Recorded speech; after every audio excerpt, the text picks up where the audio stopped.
देवी Bhagavatam Mahapuran doctor Kislay Pandey के साथ।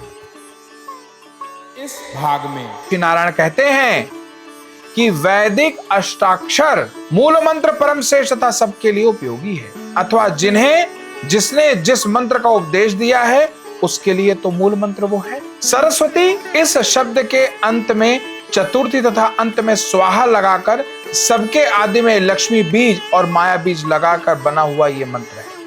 ये मंत्र कोई भी मां सरस्वती के प्रति समूल समर्पण के साथ चाहे तो जप सकता है। वो मंत्र क्या है? वो मंत्र है श्रीम ह्रीम सरस्वत्यै स्वाहा।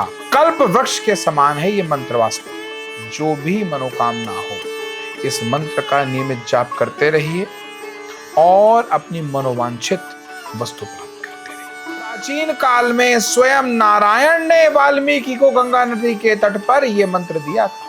इसी प्रकार भृगु मुनि ने पुष्कर क्षेत्र में सूर्य ग्रहण पर्व के अवसर पर यह मंत्र शुक्राचार्य को प्रदान किया था।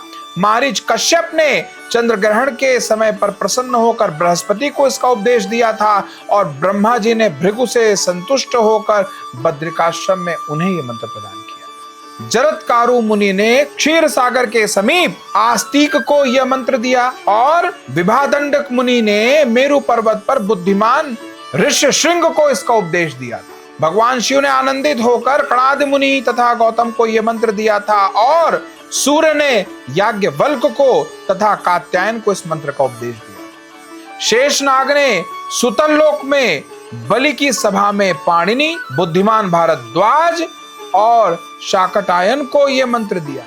और श्री नारायण आगे बताते हैं कि 4 लाख जप कर लेने से यह मंत्र मनुष्य के लिए सिद्ध हो जाता है।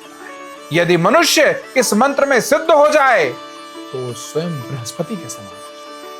हे विप्रवर, अब आप विश्व पर विजय प्राप्त करने वाले सरस्वती कवच के विषय में सुनिए, जिसे पूर्व काल में जगत का सृजन करने वाले ब्रह्मा जी ने गंधमादन पर्वत पर भृगु मुनि को प्रदान किया। वहां पे भृगु ने कहा कि ब्रह्मवेत्ताओं में श्रेष्ठ, ब्रह्म ज्ञान में पारंगत, सब कुछ जानने वाले, सबके सृष्टि करने वाले, सबके स्वामी तथा सभी द्वारा पूजित हे ब्रह्मन, हे प्रभो, आप मुझे मंत्रों के समूह से युक्त तथा परम पवित्र विश्व जय नामक सरस्वती कवच बतलाइए। ब्रह्मा जी बोले, हे वत्स सुनिए, मैं आपसे संपूर्ण कामनाओं को पूर्ण करने वाले, वेदों के सार स्वरूप, कानों को सुख देने वाले, वेद प्रतिपादित तथा वेद पूजित कवच का वर्णन करूंगा। रसेश्वर भगवान श्री कृष्ण ने गोलोक वृंदावन में रास लीला के अवसर पर रास मंडल ने मुझे एक कवच बतलाया। सो हे ब्रह्मन, यह कवच परम गोपनीय कल्प वृक्ष के समान श्रेष्ठ, ना सुने हुए अद्भुत मंत्रों से युक्त है। इसका पाठ करने से बृहस्पति परम बुद्धिमान हो। तो फिर प्रेम से बोलिए जय माता की।